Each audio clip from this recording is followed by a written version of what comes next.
I want to start off right away by telling you two things. One is that I've got a group course that's going to be a group coaching course that's starting November 12th on a Saturday.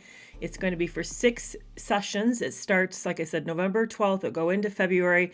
If you're interested in joining it, please check the link in my bio so you can learn more about it. I also am giving away, and we will say this multiple times, I'm giving away 4 tickets to the webinar. So 4 free tickets to the webinar, and I'm going to be doing this randomly, but I need you guys to do a couple things for me in order to do that. And that one is I need you to share this live, and I also need you to make sure you follow me. So share the live and follow me, and then indicate that you're interested in getting a ticket by putting 2 hearts in a row. And the tricky part's going to be the fact that this is happening on Instagram and on TikTok. So I have a moderator in TikTok who's actually going to be generating the numbers. So I will have to find a way to kind of communicate to her back and forth that what's happening on Instagram because you guys are not visible. Yeah. So for example, Flower Lady just put 2 hearts. She wants to be entered into it. And man, this is going to be tricky. Jeez. Actually, you know what? Why don't you guys... How am I going to do this? All right. You know what? Brittany, I know you're watching. Brittany, can you pull me up on Instagram and watch it live there as well? And then start assigning these individuals numbers. Can you do that? Will you let me know with a thumbs up that you got that? Because they're coming in all over the place. So yeah, we're going to give away 4 free, I know, Brittany, 4 free tickets to the webinar. Just put the hearts through. Some help here wants to know, how do I put the hearts in? You know, when you put your comments in and you have emoji options, just put 2 heart emojis is what I'm mentioning. All right. So I'm hoping Brittany's going to jump over to Instagram and check this out. Brittany, Bree's on now live as well. So maybe she can help you with this. We'll figure this out, guys. But here's the other piece that you guys have to know. You have to be here at the end of the live, which means you need to be checking back in here about 2 o'clock, my time. Right now it's 1 o'clock. You need to be back here at 2 o'clock to make sure that you're here to hear the numbers, because if you're not here to get the numbers, then you won't be able to receive. I will move over to somebody who is presently on the live. So I need you to share the live. I need you to make sure you're following me. And what we're going to talk about today, somebody asked, well, what's the webinar about? We were going to talk about all about this. So we will get to what this is about. So let me launch into today's topic. As you guys know, I've taken to start talking for a half an hour about a subject, or roughly a half an hour, and I turn it over to you to talk about whatever you're interested in. So today we're going to talk about recovery, trauma recovery after abuse, because that's something that a lot of us are struggling with. In fact, how I got to thinking about this today was I had a conversation last night with a couple friends, and we were talking about our life now. Both of them are in a relationship. One is in kind of a new relationship. I just restarted trying to meet people to see if I can date. And we got to talking about this process of how do we get into the realm of trusting ourselves to pick friends, to date, to take risks, to try new things after you've suffered such devastating experiences, after such negative experiences and abuse. Because abuse, narcissistic abuse specifically, is an erosion of your sense of self. This is one of the reasons why it's now thought of as one of the most damaging form of abuse, because not only does brain damage to us through the prolonged cognitive dissonance, but also that it is an erosion of our trust in ourself. So we end up no longer. By the way, I'm going to stop for a second on this discussion. I don't know, Brittany, if you can see the past people who put hearts in over on Instagram. So if you guys put a heart in, if you want to enter the webinar for free ticket giveaway, random ticket giveaway today, please put your 2 hearts in again. So Brittany, who's now with there, yes, that's what I thought. She can't see what you guys did when you first did it. So if you want to be into this, please do it again so she can catch you now, because she's now on Instagram. So for both of you, everybody who's joining me right now, I'm doing a raffle for 4 tickets to the upcoming so TikTok, you're fine. She caught you there. It's Instagram that we're trying to catch up with. But we're going to give 4 tickets away to the upcoming webinar with Sandra Brown on How Could I Have Fallen for a Dangerous Man? It's November 10th, and it will also, anybody who can't make it that night, you'll get a free replay. But the replay will be for sale after the event. But you'll save money, by the way. I'm going to give you a tip. You're going to save money if you do it now and don't wait. So if you would like to go to that webinar, please do this. We're going to give 4 tickets away. There was an anonymous donation that came in on another content creator. Had somebody give away $100 and said that they would want 4 people to join at their thanks, at their benefit. So isn't that sweet that somebody has donated this? And here's another thing. I forgot to mention it now that I'm thinking of this. This is a live exclusive. I'm not going to make this offer elsewhere. I will make it on other lives, but I only am making it on live. So you have to hear it here to know. But I will give you a $7 discount either off of the webinar or off of another one of my products, like my book or my course or the other webinar that you may have missed. If you want to hear the replay, $7 off when you go to buy this webinar. You have to use the coupon code called Brown, Brown, BROWN, discount. Brown discount, all in caps. I know Brittany will be back on, she's going to be going crazy today. I know she will be back on both platforms and enter the discount code you need to use. So if you want to go to that live of Sandra Brown and you felt like $25 is a little more than you can spend right now, there's a $7 off. Or if you'd like to go to live, but you also want to get my book, or you want to get the audiobook, or you really would love to have the new workbook that I just created. I have both a digital copy. I can't give you the print copy with a $7 discount, but you can get the digital copy, First Steps of Leaving a Narcissist, or if you want to do the course, you can get $7 off. So Brown discount is the coupon code. Okay, back to trauma recovery and what goes wrong. So it was interesting. I was reading Sandra Brown's book, Women Who Love Psychopath. I cannot say enough, guys, about that book. This is the author we'll be interviewing in March 10th. This is what the webinar is about. It's going to be about predatory behavior, what happens in predatory behavior, who gets picked for by predators, why. By the way, most of what you hear, I'm sad to say, on these platforms is wrong. It's wrong.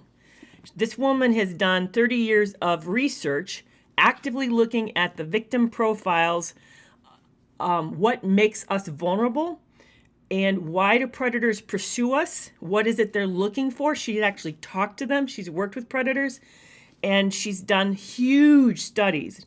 In the realm of psychology, you want a subject size of 30 people. That's when you know you've got something statistically significant. Hers was 600 couples, guys.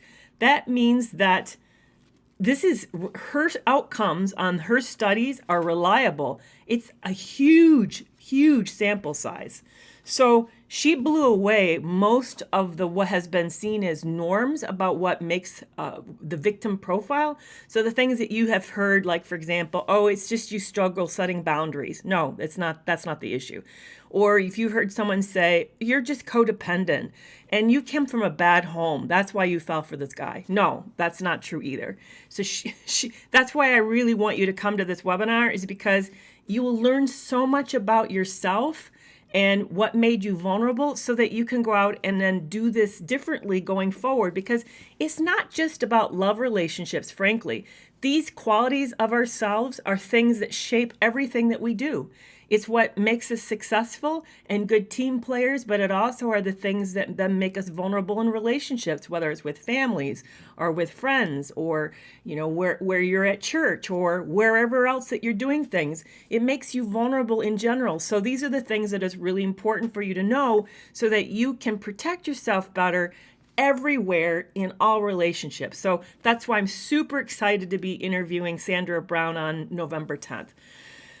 So one of the things she found post when she looked at this big study, and she calls it pathological love relationship. She looked at all, and it was mostly women were her subjects, which is why it's gender specific, because she didn't feel it was accurately fair to apply this to both men and women, although I think there are some generalities that you can make. But what she found was that 90% of those who got caught up in an abusive relationship, 90% who suffered narcissistic abuse reported PTSD symptoms. They had post-traumatic um, stress symptoms. I'm sure you're not surprised. I'm sure most of you would say, oh yeah, I know that I'm struggling. But for those of you who don't really know what PTSD is or CPTSD, let's stop for a moment and define it, because I think it's really, really important. So at first it takes an unusual event, something that's not a normal day event. So in other words, it can't be that you had a near miss on the road. It's got to be something a little more extreme than that. It has to be something that most people don't experience. So you have to have a traumatic experience, and then the mind, in a way to protect yourself, has a way of reacting to cope with what happened, what you experienced. It has to make sense of it. So it does some things in order to protect you when you're experiencing a traumatic event. One, for example, is you go into fight or flight mode. We've heard a lot about that, how your body gears up and prepares itself to meet the challenge. Your heart speeds up, your digestion stops, your blood pressure rises. All these things are true. Like if you were in the wild and you stumbled across a bear, you would need all of this physiological reaction to prepare you to run or hide or try to survive or whatever you're going to do in that situation. But what happens in these abusive relationships is we go into this fight or flight state, but it's a chronic state. It's because the threat happens over and over for extended periods of time. So as a result, your body actually ends up getting stuck in this state. You get into a high kind of reactive state, or a high arousal state, we call it. I struggle with the word arousal because people tend to think of sex. We're not thinking of sex. We're just thinking about physiologically, your body's in a state of readiness to protect yourself. But you also are having a lot of an emotional interior experience. You know, when someone is threatening you and scaring you or putting you into a bind that you can't get out, or cutting you down, criticizing you, you're having an emotional and psychological experience. And the mind has to figure out how it's going to survive this attack. So one of the things we tend to do is we numb out. We actually dissociate, which is where you sort of, your mind mentally, your sense of reality, your sense of self, you sort of separate that from the moment. You kind of get out of yourself, out of your body, out of your head, out of your emotions. It kind of varies on the levels how it does that. It kind of, so you get this separation that happens as a way to protect yourself, and you're numbing, and you learn to do that. You kind of learn to go quiet and still. And part of that is, again, for survival, because if you think back to this, say you encounter a bear, you don't really want your anxiety to get in the way of you doing something to save yourself. It makes psychological sense why that happens. So as all this is happening, then you end up, when you're on the other side of the event, you need to process it and kind of understand what's happened. But what for a percentage of us, and interestingly enough, they say after most traumatic events, 60% of us recover well. But what Sandra Brown found in her research was 90% of people described this as traumatic, but 75% were not recovering well from it. Isn't that interesting? So here, if you look at Bessel van der Kolk's information, he would say, because I got to hear him speak, I heard him say in a seminar that only 40% get stuck normally after high trauma, But Sandra Brown's reporting of the victims of these pathological relationships, 75% of us struggle to recover. Isn't that interesting? Now, unfortunately, I don't know the why. There's a lot about this. This is a very new area of research, and she's one of the few people who's actually doing much active research in this area. So there's a lot we don't know, and that's one of the areas we don't know is why is it so difficult to recover? Although I think based upon me being a survivor of this and hanging out with all of you who are survivors of this, I can make some good guesses why this is difficult. But what happens for us after trauma, when we start to try to reclaim our life and step back into the world again, there's some problems we run into. One is our body continues to be stuck in this fight or flight mode. We continue to be in this hypervigilant state. And as a result of that, we continue to numb too much. We tend to be a little like dull to what we're feeling or knowing what we're going through. We also continue to struggle with a body that's stuck in high arousal, and that shows up with sleep problems. You probably are having weight problems. You may be finding that you're startled easily. So you're having that kind of hangover from this that's happened. I know for me, for example, I'm a childhood survivor of extreme trauma. And then when my first husband was diagnosed with cancer, I developed severe insomnia. Severe insomnia.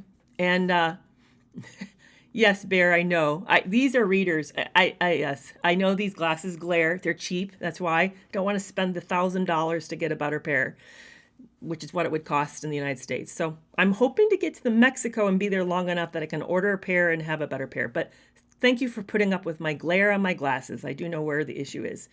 But back to the back to the topic, which I love how you guys like love to give me feedback on stuff. That's so great. I heard it once somebody I'm still on that, like, you guys got me off the topic here. Somebody today told me that I don't know what I'm talking about when it comes to covert narcissism, and that I need to review the DSM-5. I just okay, good to know. Thank you that you think I don't know my material. I don't even know if you know who I am, but whatever. I suggested she come hang out with me on a live. I would love to see if she's here. I bet she probably is not, but it is fun how people love to help me. That's so fun. But anyway, so so your body is stuck in this high state of arousal, and you're struggling with all these issues. So you're numbing, you're hypervigilant because you're now your body's stuck in this high alert state. You're having all these struggles, and then you're having triggers. So you have these breakthroughs where something happens, and it happened to me this week. Back to that discussion, I was talking to somebody last night, and oh no, it wasn't. I was having a business meeting with somebody, and there was some drama going on at a business level in my life. And next thing I know, my hands are shaking and clammy. I'm actually reacting. I'm acting like I'm going back to what happened to me with this narcissist. I'm acting as if it's happening all over again. And I could clammy hands, and I'm barely able to, cope. So yeah, you have these moments where it just unexpectedly in the places, the last place you need, you're being overwhelmed again by the situation. So the big thing is, how are we going to recover our life? How do we heal enough so that we can make good decisions, like make new relationships and friendships, like get into dating life again, like renewing the things that we were doing before all this happened and we stopped doing it for whatever reasons, like re-entering the work world or whatever it is that you really want to do in your world. How do we then take this back for ourselves?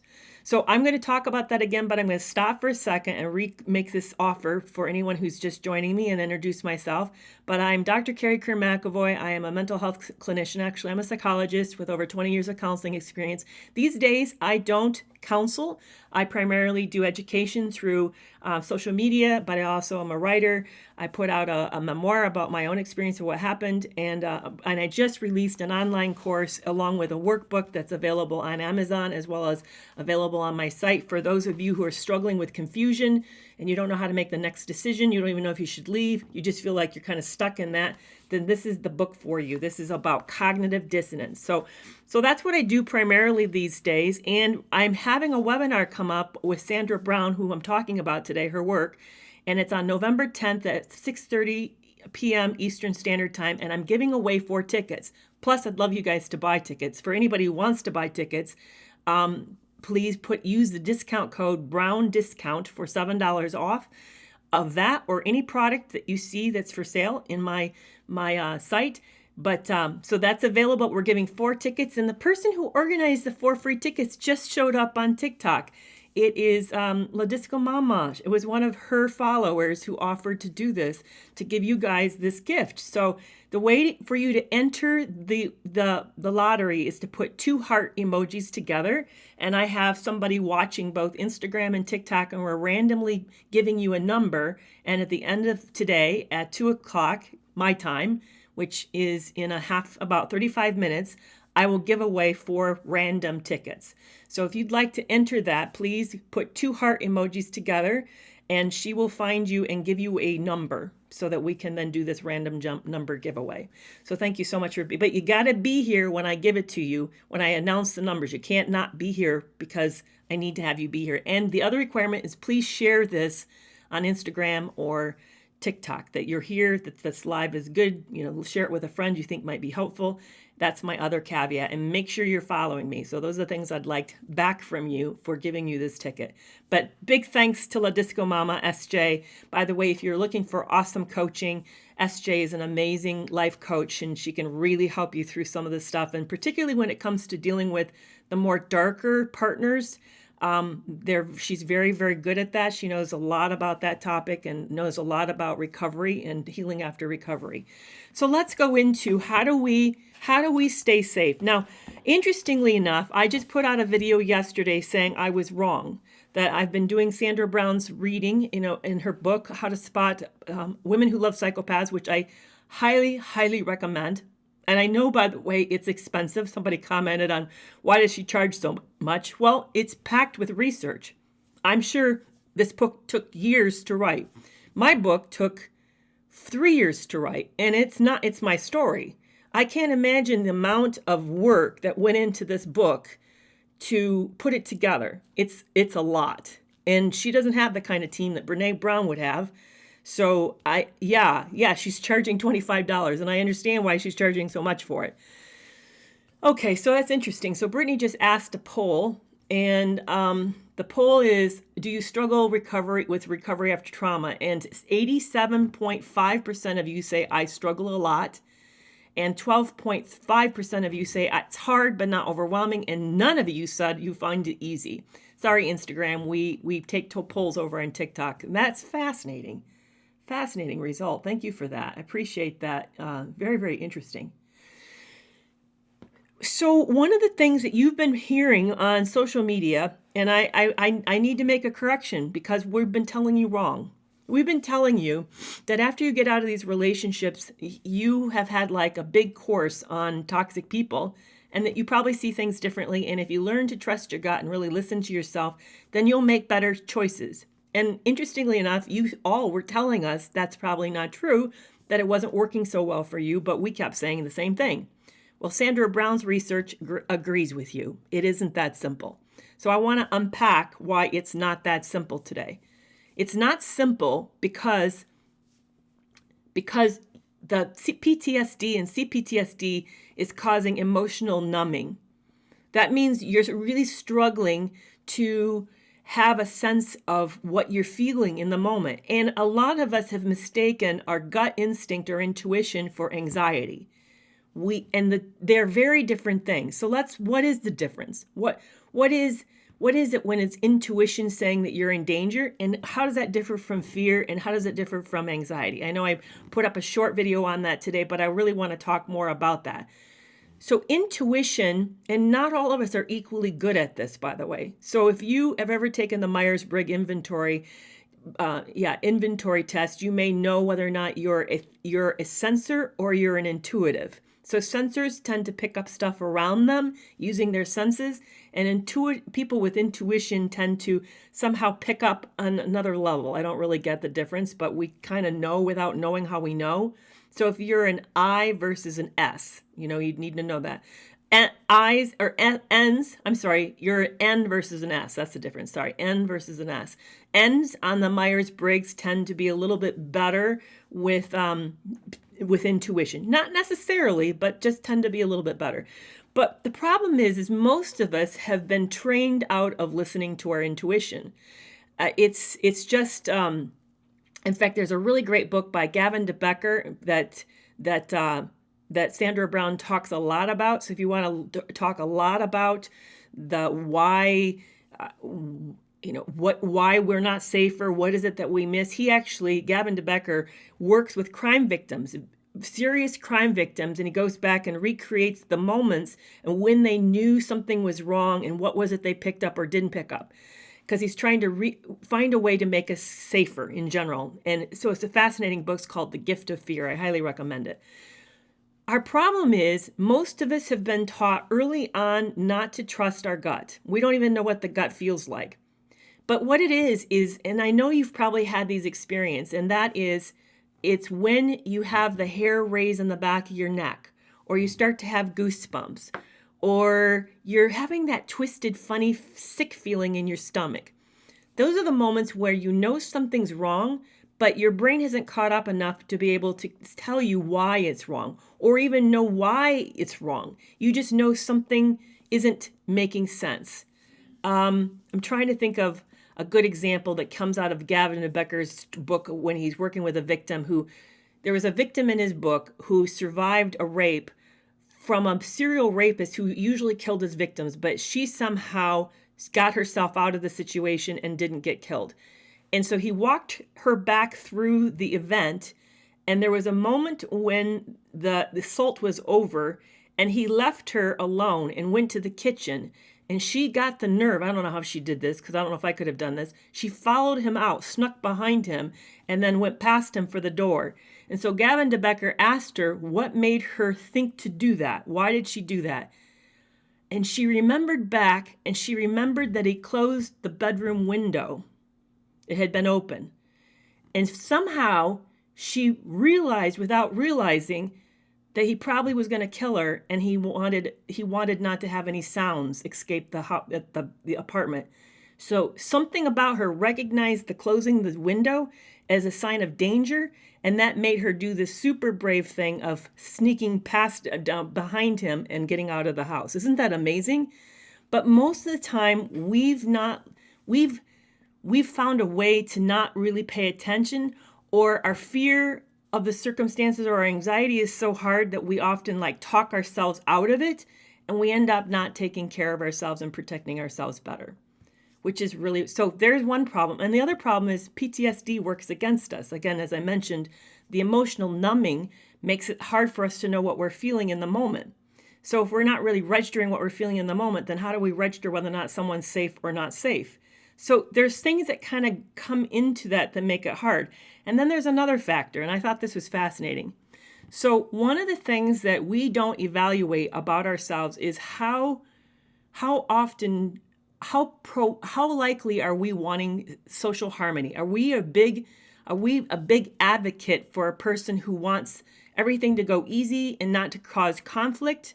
Or are we somebody who doesn't mind being antagonistic? A lot of us who find ourselves in these relationships have the personality styles where we like to be agreeable. We like to be cooperative. We don't really like to cause problems. We go along. We're a good team member. We're a good teammate. Well, unfortunately, that correlates with a personality style called we're a low harm avoidant person, which means we tend not to be conflictual. We tend not to be very paranoid. We tend to assume good things about people and to not make waves. So that works against us. So I bet you there's an analogy that Gavin DeBecker uses in his book, and then Sandra Brown talks about in her book as well. I bet you there's a scenario where, and I'm gonna put a video up on this. The scenario is you're alone at a hotel. You come up to an elevator. The elevator door opens, and there's a man standing in it and standing by himself. And he says to you, "I'm going up," and you are too. Now, do you join? Something says to you in that moment, "Don't get on." There's something off about this guy. You don't know why. You really don't know why, but your gut says, "Don't get on." And you know that if you refuse, you're going to have to say to him, you're indicating to him that something's wrong with him and that you know something's wrong with him. And that's socially embarrassing. You're going to make him uncomfortable. A lot of us, especially those of us who've been victims of abuse, would go ahead and get on the elevator because we don't like making people feel bad. We're more likely to risk ourselves than to confront the other person and face the and face the awkwardness of that situation. I don't know how many times in my relationship with my ex, when there was a moment where he put me on the spot, where I had to, if I said something, let me give you for instance. So we had his niece come visit, and I paid for her ticket. She didn't have the money, and we wanted her to come for a visit, and the ticket to go home had been bought. One day ahead, her grandmother passes away, and she knew her grandmother was ill. But one day ahead, her grandmother passed away, and she wanted to go home. That meant I had to buy a new ticket. He asked me, "Would you send her home? Can you pay for another ticket and send her home?" I wanted to say, she can wait a day. I know it's bad, but she's not going to miss the funeral. It's a couple days away. This was what happened. She made the choice to come with grandma sick. It's a decision she made. That was a risk she took. And I also wanted to say, or I don't mind her going home, but I'm not paying for it. She can pay for it, or maybe family can pay for it. Maybe you can find the money and pay for it, as long as it's not my money, but I'm not paying for it. But you know what? I didn't. Though I was furious as hell, I went ahead and paid for it because I didn't want to rock the boat. Now, how many times is that similar situation happened to you, where you got put in a position where you knew that the stance that's more protective of you, more reasonable of you, made you look bad, made you look like a bitch, made you look mean, made you look insensitive, it wasn't socially appropriate, but you knew it was the right decision because it was the safer decision, but you didn't have it in you to sort of tolerate whatever that is that we feel. We didn't do it. So that we end up then opting into the direction of what's not in our best advantage. We essentially get on the elevator with somebody who probably is dangerous. So all of these factors, I know I've identified 3 factors, work against us after recovery from abuse. So what do we do about that? How do we then, if we're numbing, if we don't like, we're harm avoidant. I mean, we're not good at harm avoidance. Not very self-protective. And if we tend to be, what was the first one that I mentioned? Yeah, we're struggling with PTSD. We have the personality who's nice and easygoing, and we're not really well in touch with ourselves. So then how do we get better at protecting ourselves in general? How do we then move on the other side of this and start to spot craziness and spot dangerousness? That's the challenge all of us are facing. And unfortunately, the research isn't out there yet. There isn't enough. Like I said, this is a very new topic and there's not a lot talked about it. So there's not a lot other than we need to really come to know ourselves. We need to really get in touch with our feelings. We need to begin really actively working on calming our nervous systems down. We need to recognize our vulnerabilities and where we're bad at setting good protective measures for ourselves. I don't want to say boundaries because I think you can have good boundaries, but when you're put in that bad spot, it's very hard to be unpleasant. Well, we need to be practicing at becoming unpleasant and becoming comfortable with putting ourselves first. These are all things that are not natural to our personality style, which is, again, why I think it's so important for you guys to come to the webinars, because these are the things we're going to be talking about. what makes us at risk for being selected, which is not codependency, not boundary issues, and how can we work against our hardwiring, our personality hardwiring, in order for us to be better at taking better care of ourselves and then picking up and spotting predators before we get into the next relationship, whether it's with our family, with our friends, at the job, or in a romantic relationship. So one of the things I'm doing, so let me tell you, because I can't say just do A, B, C and make it better for you. But one of the things I want to tell you is notice when you're numbing out. Get really good at identifying when you're getting triggered. Work with somebody to help you around those issues, like get EMDR, see a coach, see a therapist. Start to get help so that you can get better at managing your overwhelm, your high arousal from having gone through something very traumatic.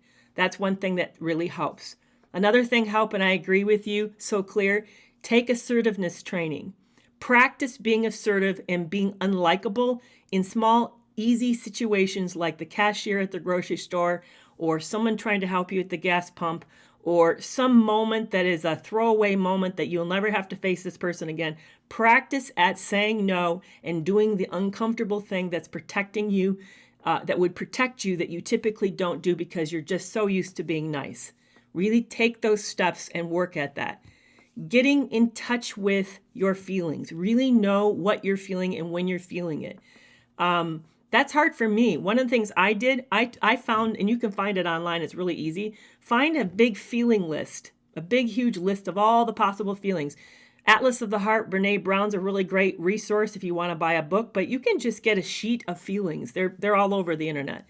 And set a timer during the day, throughout the day, like maybe 4 times a day, just have it go off. And the assignment for yourself is to say, what am I feeling? I need to identify 2 to 3 feelings. And it can't be I'm tired and bored. Don't let those be your cop-outs. But practice at learning to identify subtle feelings like, I'm feeling a little awkward, or, I'm feeling embarrassed. Like earlier, somebody said I was talking too fast. And if you watched my face, you saw me blush. I knew I was feeling a little bit of shame and feeling bad that I was talking too fast for somebody and making them having a hard time keeping up. Because when I'm in a topic that's close, I get triggered too. And when I get triggered, I talk faster. So I tried to slow down when I saw that. But, get good at identifying your feelings so that you're not dissociating and numbing out so much. Figure out what your triggers are and work through them with working through a coach or an EMDR specialist so that they're not such severe triggers. Discover your personality traits. I put in my link in the bio, I have the Big 5 personality inventory test. Find out if you're high in agreeableness and conscientiousness. And then, like I said, come to the webinar and learn why those qualities, although fantastic qualities, what we would call super traits, work against you when it comes to predatory people, because they're looking for that in you. That's what makes you vulnerable. So those are some ways in which you can begin to sort of reclaim and start to heal and learn to get better. And the other thing is make sure you surround yourself with people who are healthy people. Because one of the things I had to do was I had to clean house with my friendships. I found out that I'd surrounded myself with a lot of toxic people, and I didn't really realize it because I'd gotten used to it, so that I didn't know that there was just lots of not good people in my life. But get a good support system and then run things past them. This is really hard for me too. I have a lot of shame. I'm aware of my shame. It doesn't overwhelm me. I can even tell you I felt shame a few minutes ago. I'm not undone by that. I know narcissists can't tolerate it, but I can tell you that. But what I did find shameful was when I met somebody and I was missing some of the red flags. I felt bad that they had them, like it was my fault that they had these problems. Now I'm realizing, you know what? That's them. That has nothing to do with me. I have no ownership over their bad decisions or their funny lifestyle. So now when I have a friend, I can say, hey, I just met somebody and this person told me these things about them. So what do you think? Is that a red flag? Or should I wait and see? Or should I block this person today? Now I seek input out a lot better because I'm not so anxious about what people think just because somebody I happened to met had that quality. For some reason, my boundaries were really permeable and way out there with other people. So these are the things that you sort of learn about yourself. And when you learn your bents and your biases, you can work against them. Now, I've talked a super long time on this topic. I did not mean to consume all this space. So I'm going to turn it over to you to talk about whatever you'd like to talk about, or whether you want to talk about this in general. But make sure if you want to be if you want to be in the drawing in 10 minutes, put a heart up, your heart emojis on TikTok or on Instagram, and let us know so that we can enter you into that free drawing for 4 tickets for webinars. So I'm giving away 4 tickets for a webinar, but you need to be here in 10 more minutes when I do that. But what would you like me to talk about today? So as you're listening to this, maybe it triggered something for you, or maybe you're struggling with another issue. Put a thumbs up in front of your comments so that I know you're talking to me, and I'd be happy to kind of talk about this with you. Gaslighting bosses. You have a gaslighting boss. Yeah, can you say more what's happening with that gaslighting boss? What are they gaslighting you about? How do you tell the difference between ADHD and trauma? Ooh, that's a good one. Sandra Brown covers that in her book. They do look a lot alike. They actually do look a lot alike. The big difference is that there's rough big differences. And one is the big difference on part of it is ADHD doesn't have trauma. Some will have traumatic experiences, but the symptoms pre-existed before trauma. So it isn't something that you didn't have problems focusing before and staying on task and staying organized. You didn't have that problem before, and then you got traumatized, and now you're having problems. See, that would be to me an example of this is coming out of the trauma versus where it would happen to.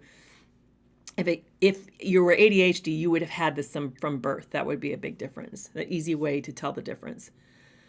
And yeah, they do overlap. Louise is saying, but I have both. Yes. Or I'm sorry, Chris Rawlings is saying, yes, I have both. Yes, they do overlap a lot, because here's the thing. When you are struggling to focus and attending to information, you're going to miss critical information, and you're going to miss that you may be vulnerable because you're being distracted so fast, which then puts you at risk of getting into not good situations.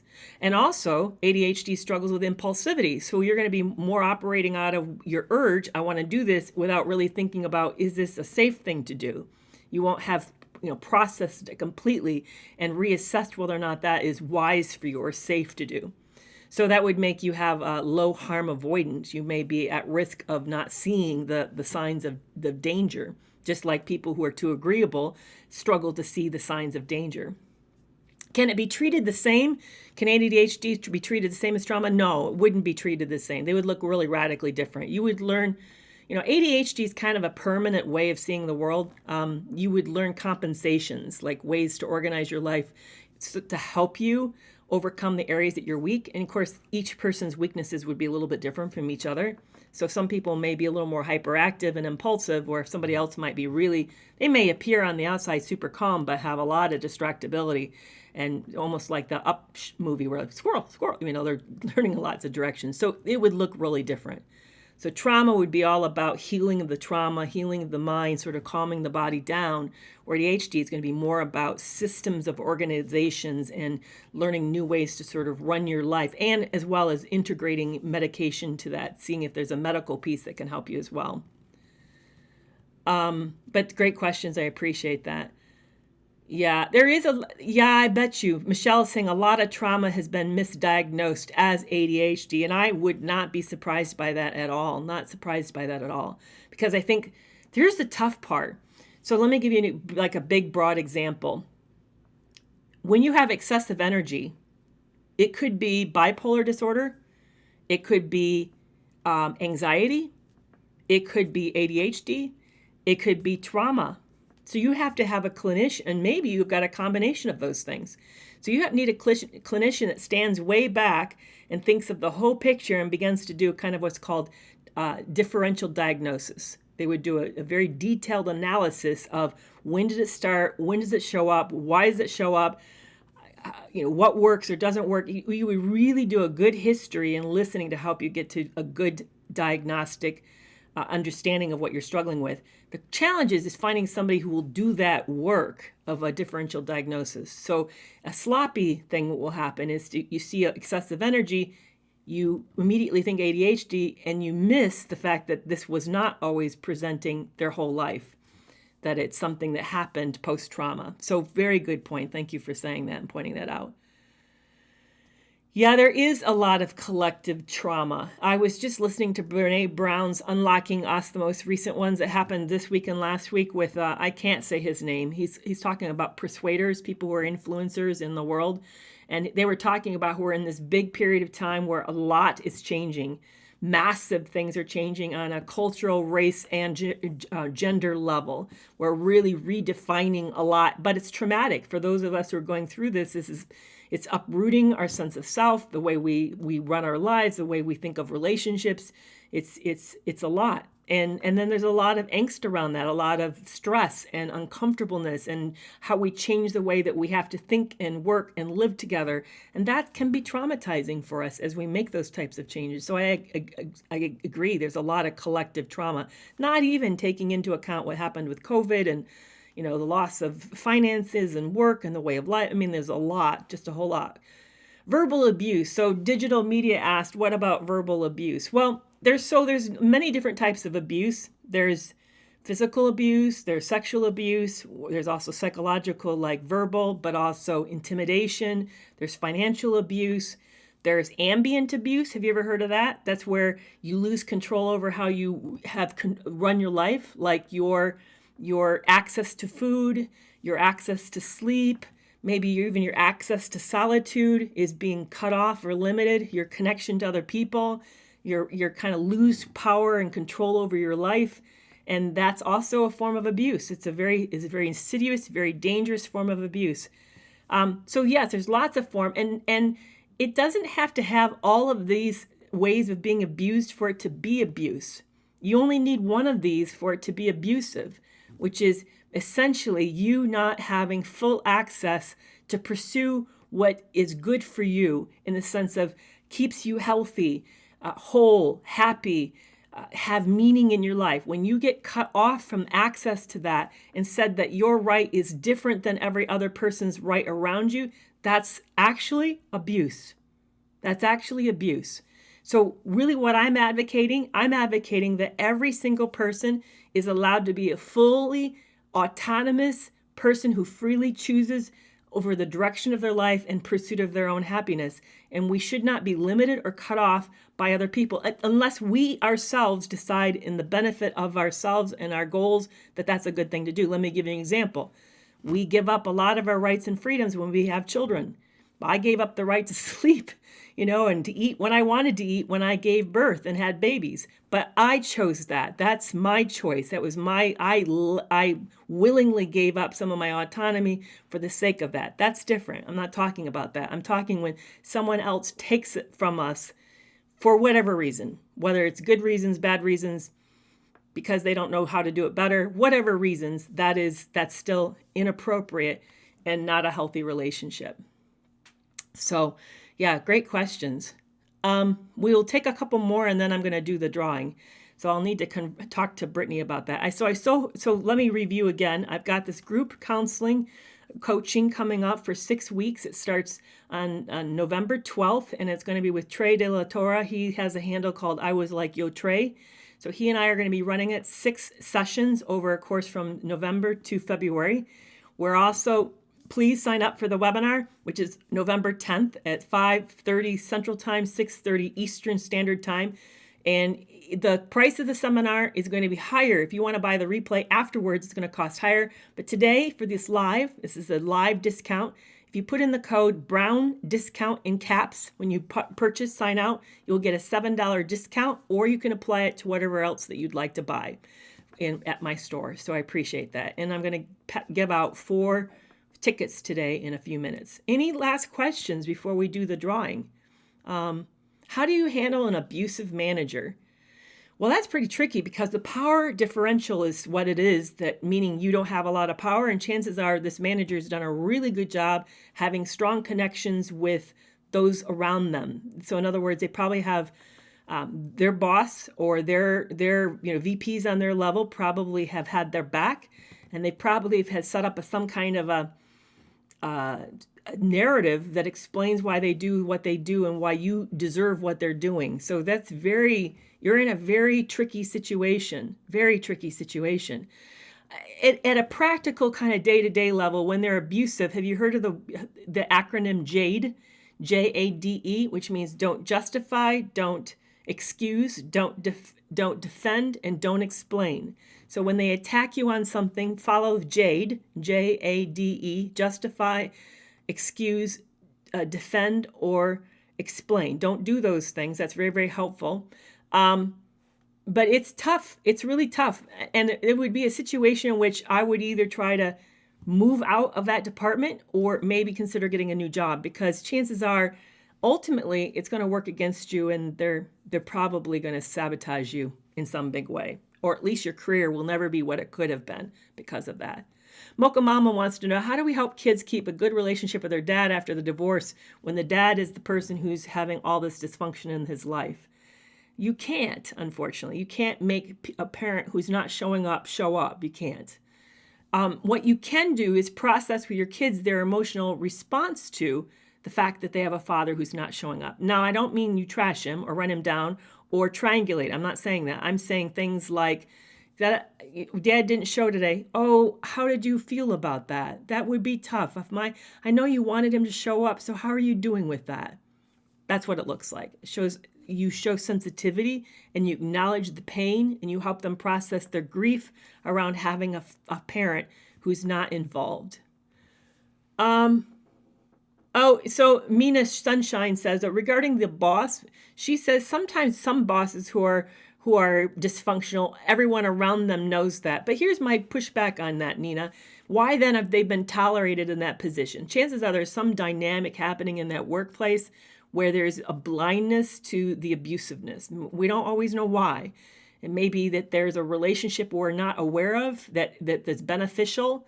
But usually if somebody's really doing a bad job, the place removes them. So when they're not being removed, you need to be careful, because there probably is some hidden agenda or dynamic that you're not aware of. So beware of that. All right, we're down to 5 more minutes. So Brittany, why don't you tell me the number range that you gave away? I'm hoping it's from 1 to whatever. And I will then do a random number generator, and we'll pull up 4 numbers here. Let me get to my page where I did that. I hate that. It's like, where is this? I know I can get back there really simple. All right, I'm just gonna, I lost it. There, random number. Yeah, if you want to get a number now from Brittany really quick here. So Brittany, I need the range of numbers. Oh, and Mary Love, you don't worry that you missed my live. This will be replayed on Tuesday over on YouTube. In fact, we're going to be right now I'm going to jump over to YouTube, and we're going to be playing the live from Tuesday. So if you didn't do that, and Brittany probably has a system, guys. I know you're like, I didn't get my number. She may have given you a number. She may have tagged your tag and signed you a number, and I may just read off your name. So we have a system. Don't worry. We didn't miss you. We didn't miss you. Yeah. So I'm right now, wait. This is why I knew this would take a few minutes. So thank you guys for being patient. I'm checking in with her, guys. So yeah, they were written down by the moderators, and she's allocating them to you. So she won't be sending you her numbers. She's been tagging you. She numbered all of you. So both platforms, you guys have been numbered. Yeah. So don't worry, she's got it. But she will tell me who the 4 peoples are once. Brittany, are you going to do the random number generator, or do you want me to do it? I don't care how you do it, but you can if you put Google random number, it pulls a generator right up that automatically will work for you. So that's how you can do that. Okay, the numbers are between 1 and 40. So there was 40 of you guys who signed up, and I'm going to generate 4 numbers. Okay, so the first number is 25. What number is 25? Who is 25?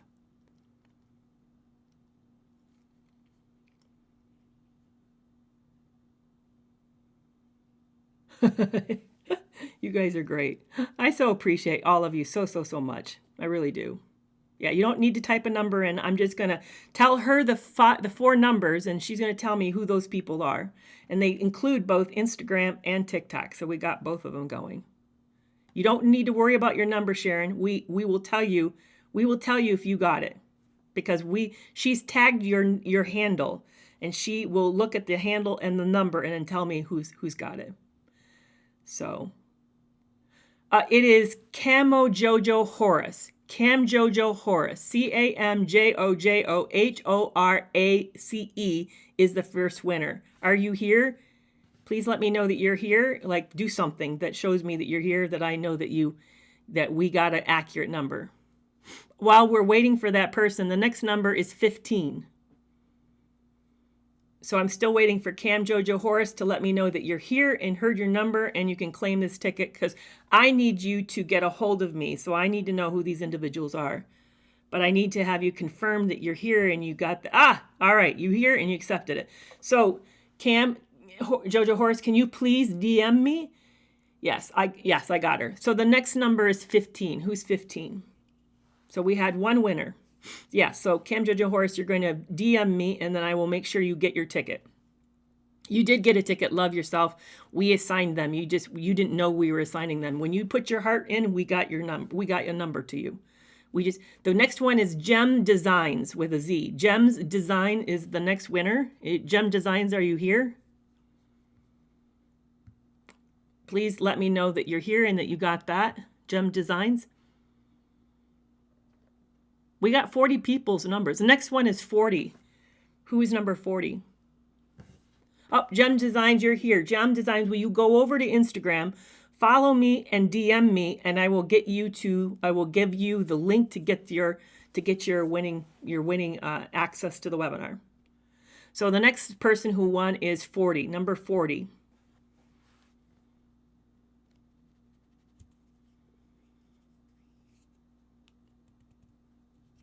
And number 40 is, I'm waiting on Brittany. She'll get there.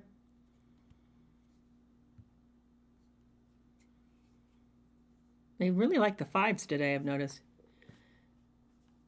Thank you guys for the, okay. So the next winning number is Chaz 1929.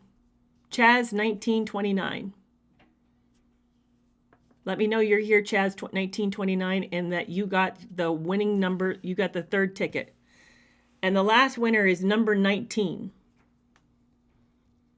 Okay, Chaz, please go over to DM. It's Carrie McAvoy, PhD, and say, hey, I won the ticket, and I will make sure you get access to get the ticket today. And the last winner today is 19. And thank you so much, guys, for doing this with me today. And thank you for sharing and hanging out with me and talking about recovery after trauma. This is really close to my heart. It's an important topic for all of us because we want a good, thriving life. It's so important to all of us. So let's see who number 19 is.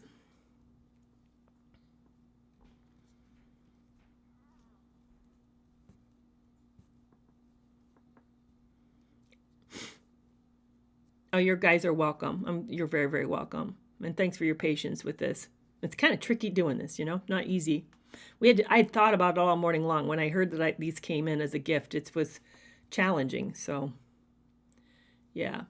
Oh, yeah, to you too, Mary Love. I appreciate it. I hope to see you guys back on Tuesday. I'll be live on Tuesday. We're waiting on the last winner is winner number 19.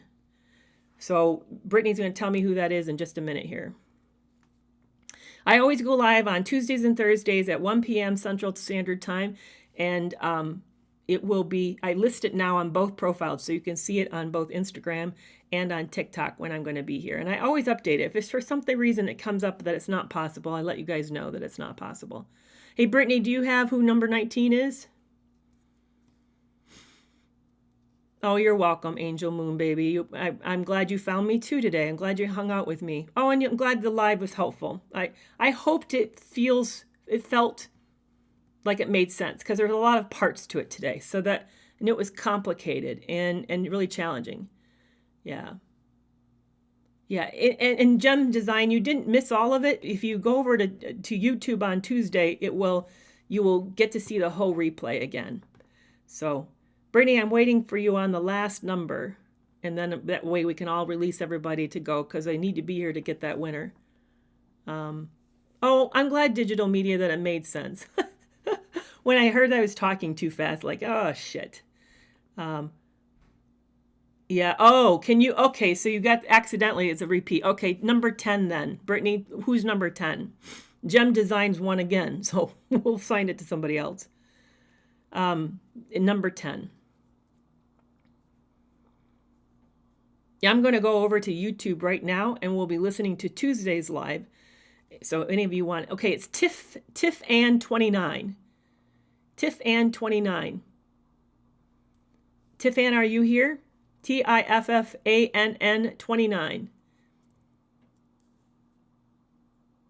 Okay, you're the last winner. So DM me on Instagram. Oh, it's no 29. Is there just a Tiff Ann? I'm sorry, Tiff Ann 29. That's shitty. Is Tiff Ann without the 29 here? If she's not, then I'll go to Tiff Ann 29. Tiff Ann, if you're here without the 29, TIFFANN, please say hi. Otherwise, we'll have Tiff Ann 29 as a winner.